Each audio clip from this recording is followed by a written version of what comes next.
Good afternoon, everybody. In the name of Hashem, we should do good things.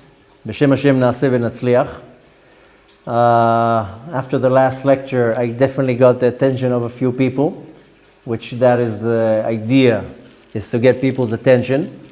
Since we are in I would want to say a difficult time, but I would rather say in a very exciting time, because Mashiach is coming, it's all unfolding right in front of our face, but we cannot be caught sleeping.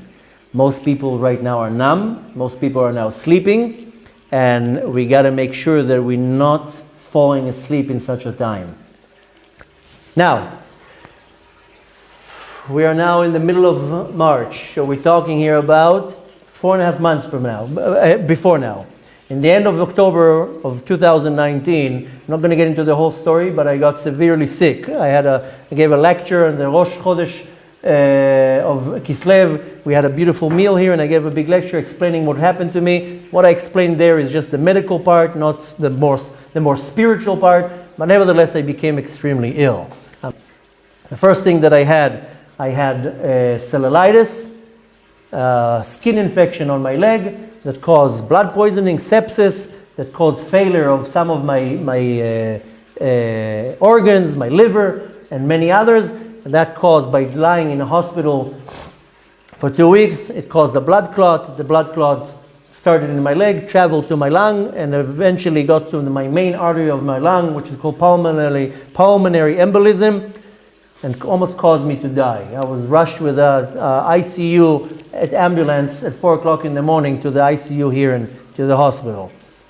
Nevertheless, there's many reasons why this happened. There's the physical reason from the removal of the tattoo, but there's much greater reasons. Some of it I don't know if I'm going to get into this right now. I want to get into what's more important right now. One of the nights in the ICU, needless to say that I was physically almost dead. The doctors were telling me this is not normal how you survived it. But nevertheless, in one of the nights that I was sleeping there, and on purpose, a lot of people were wondering what's going on. There was kind of I didn't want the whole world knowing. Everybody was asking, what's going on? What's happening? I didn't want anybody to visit me. I didn't want to make videos, me in the ICU with machines in my face. I didn't want that. I am a private person. I don't like now sharing every little thing that happens in my life. But nevertheless, a few people were able to get into the ICU. I was lying there half dead. One night,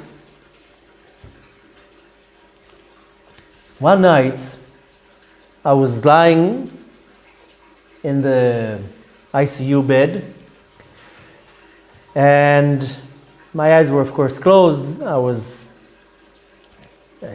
half awake, half asleep, not so important.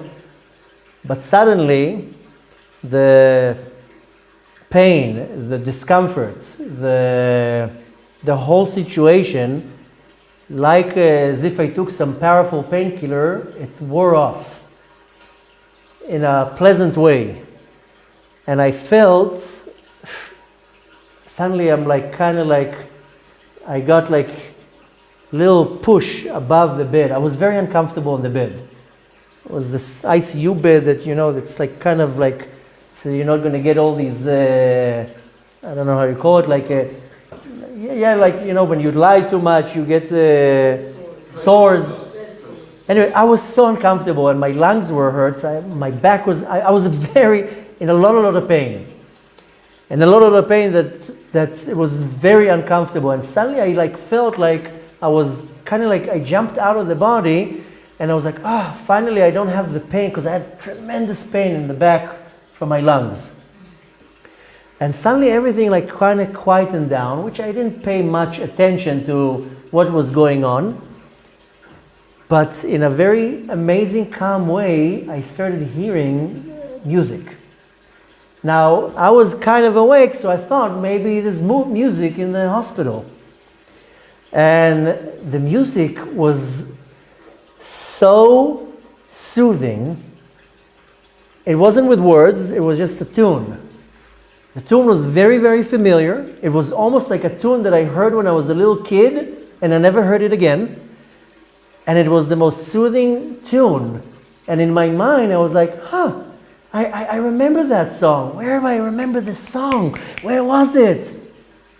And in my mind, I was like, what's going on? I mean, why would the hospital will start playing music in the middle of the night? And the music became stronger and stronger. And this unbelievable tune that brought such peace. It's unbelievable what peace it brought to my soul after weeks of pain, discomfort, a lot of pain. I was going through a lot of pain. And suddenly I didn't have the pain, and I felt I'm like being elevated with this tune.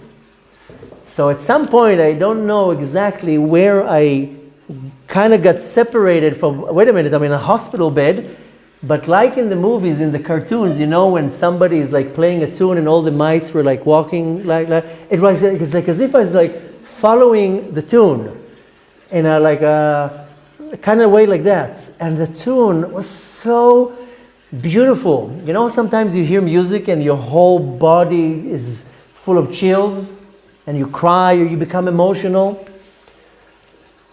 Anyways, very quickly I kind of figured out where this tune is taking me. But it was so peaceful and so calm and so amazing that I couldn't do anything but focus on the tune. And in my mind, in my awareness, it was right before Erev Shabbat. But in the back of my mind, I was like, it's Tuesday. It's not Erev Shabbat. But the awareness that started kicking in, we're minutes before Shabbat. And I had this vision of going through this magical village. And everything was perfect. And the smell, there was some type of like this unbelievable aroma. And the tune was like mesmerizing. And I'm going through this magical village and I see images of people calm, happy, loving. This beautiful scene of this beautiful, like serene, quiet village. There was like water and I remember it very clear. I'm not going to get into too many details because it's not so important right now. But then I met a man, and this man that suddenly comes in front of me is dressed all in white. It's beautiful. The white was just a pleasure to the eyes. This beautiful, handsome old man, white beard, and he gives me his hand and he takes me. And I'm so mesmerized by the tune that I'm not focusing on anything else. I'm like a drug addict to the tune. And the tune is like, I can't even play it in my mouth. I tried over and over to, it's not a physical tune. And the tune is just taking me, and this man is holding my hand, and he's taking me through this village. And I told him, how come it seems like everybody's getting ready for Shabbat? And he tells me, because it's Erev Shabbat. And I'm saying in my mind, but it's not. It's Tuesday. And he's like, it's Erev Shabbat. Erev Shabbat, in the Kabbalistic term, is the time of coming of Mashiach. Mashiach is coming. Erev Shabbat means the moment before Shabbat. That's the time when Hashem brings the Shabbat to the world. The coming of Mashiach is compared to Erev Shabbat. Nevertheless, the man was telling me, no wonder, it's Erev Shabbat. Now what kicked me in, it's not Erev Shabbat that we're putting the chunt on the fire. Erev Shabbat, it means Mashiach is coming any second.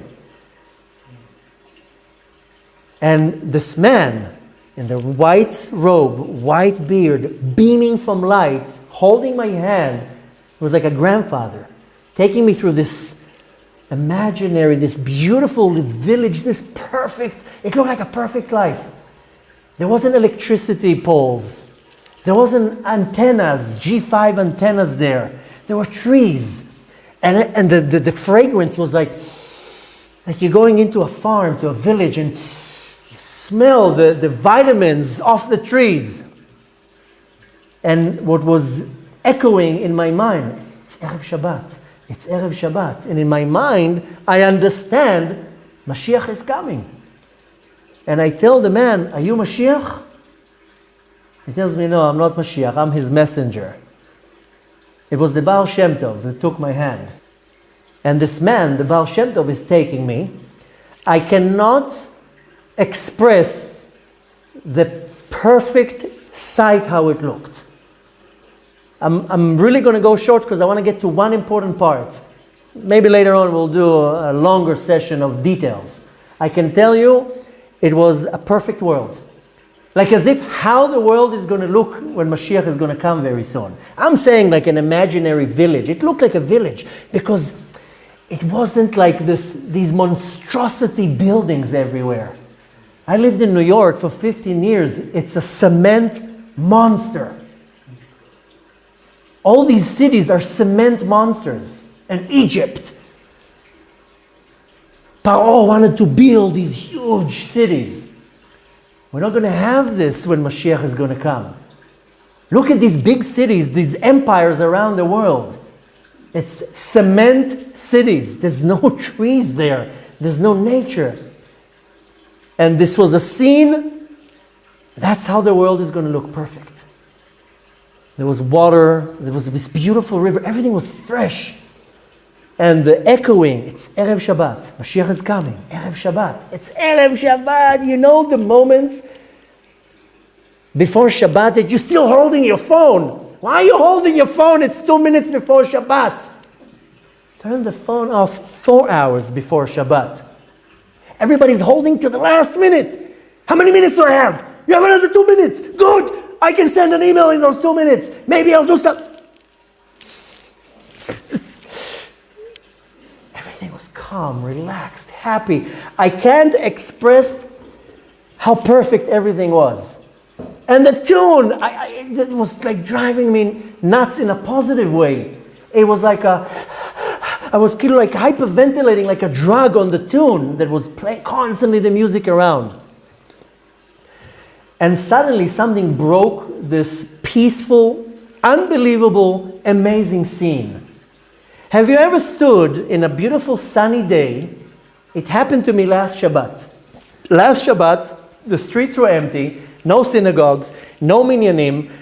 I stepped out to the street in front of my house with my talits and my prayer book, and I'm praying Shacharit by myself. I'm looking at Mount Meron. I'm praying slowly. There's no rush. Nobody to talk to me while I'm praying. Nobody to talk and disturb. Everything was... And you know what? The sun was hitting me on my face. It was such a nice feeling. But then it was disrupted by a cloud. And the cloud kind of went over me, and suddenly it wasn't sunny anymore. It became chilly, windy a little bit, and moments later I ran into the house. Do you know the time when you stand and the sun hits you and suddenly a cloud comes over and darkens everything? Something stopped this beautiful scene, and like as if something was coming from above, and slowly everything got dimmed and dimmed and dimmed and dimmed to complete darkness. The music stopped. I couldn't hear the music anymore. The scene disappeared. And I'm telling you, there's no words to describe how perfect it looked, like how the world is going to look when Mashiach is going to come. Like I always describe, vivid colors, fragrance, unbelievable, fresh, amazing. But suddenly something covered the sky, and it made it from dim to dim to dim to dim to complete darkness. I was afraid to look up because it didn't seem like something good. But when I looked up, I saw a gigantic angel, huge, spreading the wings from right to left. The wings, as he was spreading them, it was covered the face of the entire world with darkness. I didn't see the Baal Shem Tov anymore. Everything disappeared. And I looked up to this frightening angel that I thought in the beginning, who's this angel? Fear I don't even know the words in Hebrew. In Hebrew it's called eima. I was trembling from fear. Fear pierced my body because this angel covered the universe with darkness. And I didn't know who it is. In the beginning, I was questioning which angel can cover the world with darkness. And I cannot express to you how it looked. It was unbelievable scary because it covered everything with darkness. And then I started hearing very, very, very loud, like screaming, which I couldn't understand. What are these screaming? And it became stronger and stronger, and it became more scary and more frightened. And suddenly the echo screaming, I could not make out what they're saying. I do not understand what the screaming was. But it felt like the entire heavens is screaming, like chanting something. Like an army that is coming to attack. It sounded like, I mean, I know it might sound funny. It didn't sound funny at all. It was some type of like repeating chanting, and I couldn't understand. I can tell you that it was extremely, extremely, extremely, extremely scary. Now, I already understood that we are right at the time of Mashiach. Erev Shabbat was all about Erev Shabbat. But something disrupted it. An obstacle came from above.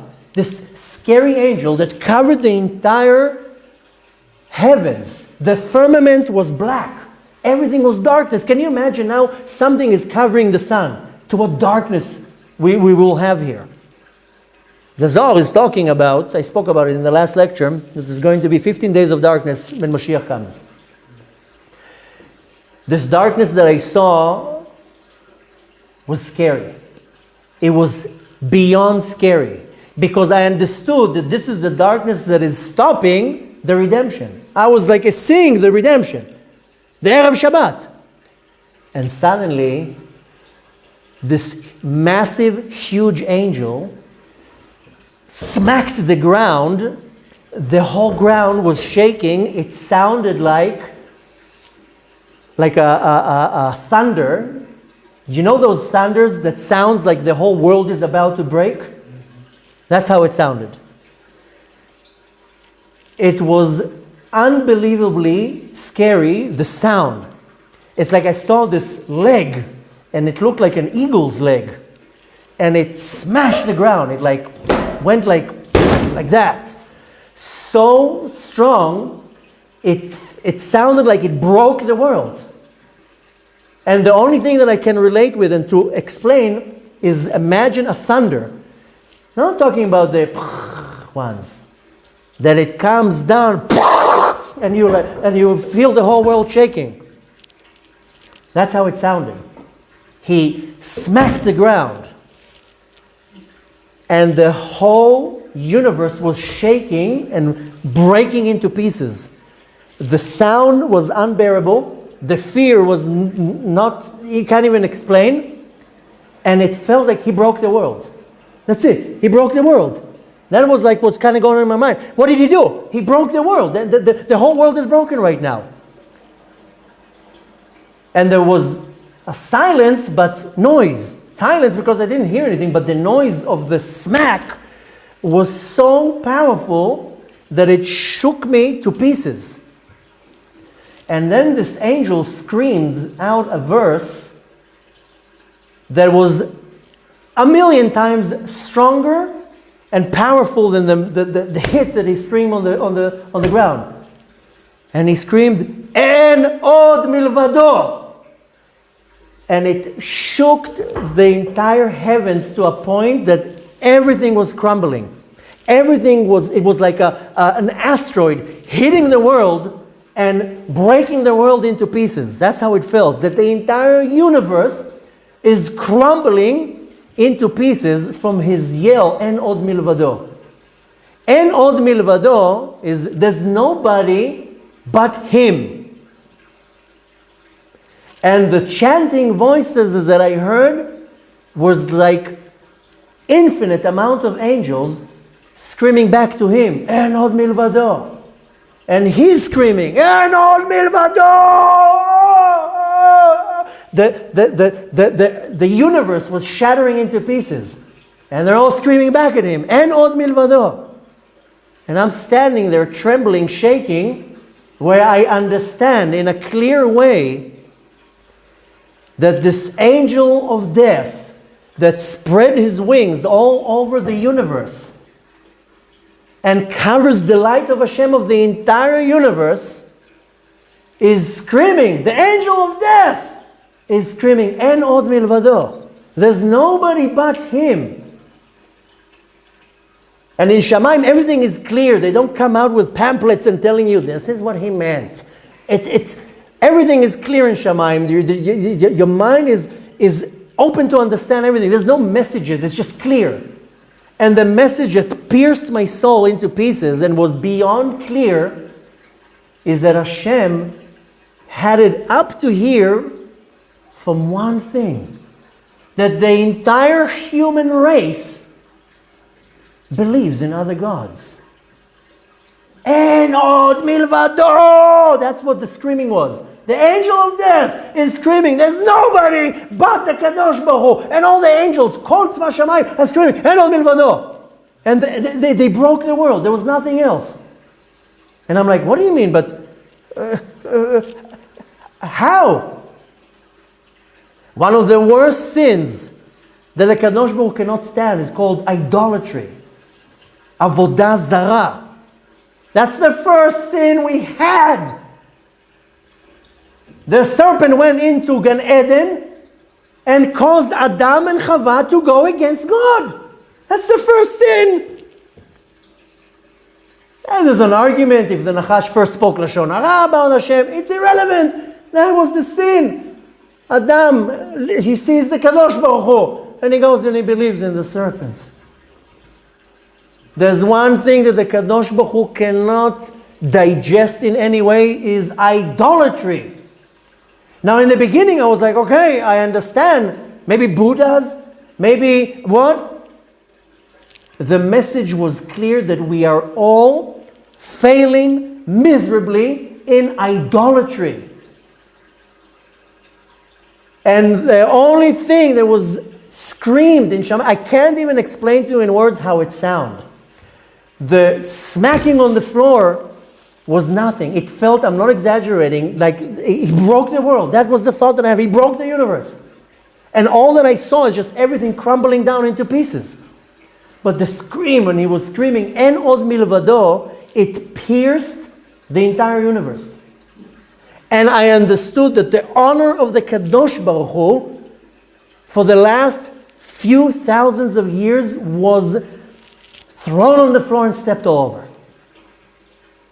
I'm going to jump now a little bit away from what I'm saying now, just to tell you how later on I'm connecting everything. You know, the name of this virus that we're fighting is called Corona.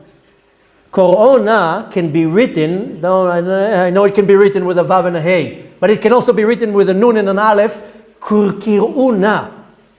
Right? Call me. Who are you calling? Why are you calling other gods? Call me. I am the God, not me. And I'm just telling you how I understood it. How dare you call other gods than me? And more than that, how is the disease called? It's called COVID-19. You know what's COVID in Hebrew? If you say it in an Ashkenazi way, my honor. COVID, my kavod. Where's my kavod? Hashem is screaming. I am the God of the world. And you're going and bowing to other idols? The message pierced the heavens that Hashem, Hashem, El Kanani. It says in the Torah clearly, I am a zealous God. I created the world. You're going and believing in other gods. When I said last week Hashem had it up to here,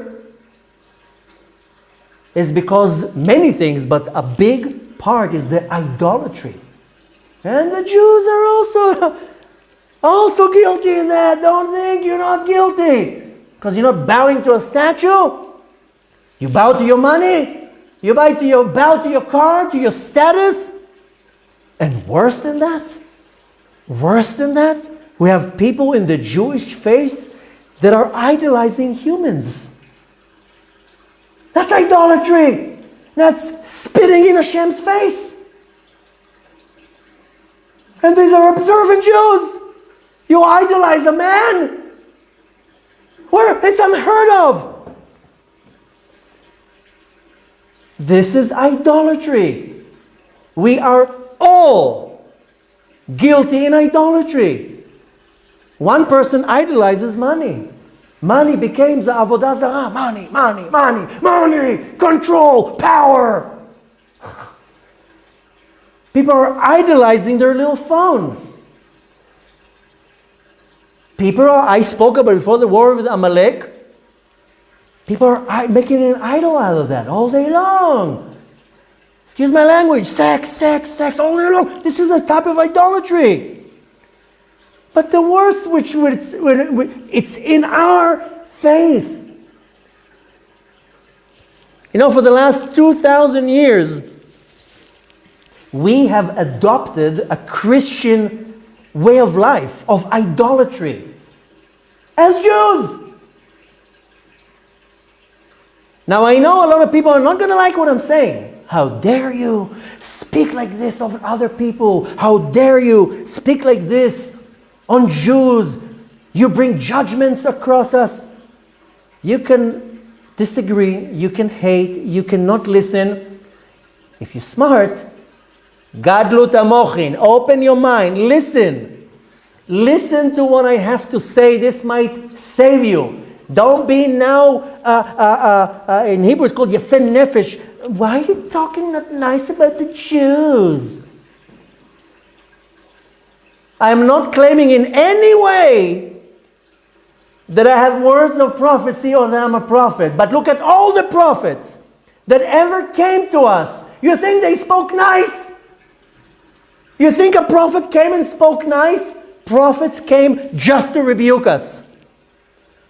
You don't believe me? Open the books. Have you ever seen a prophet speaking nice to the nation?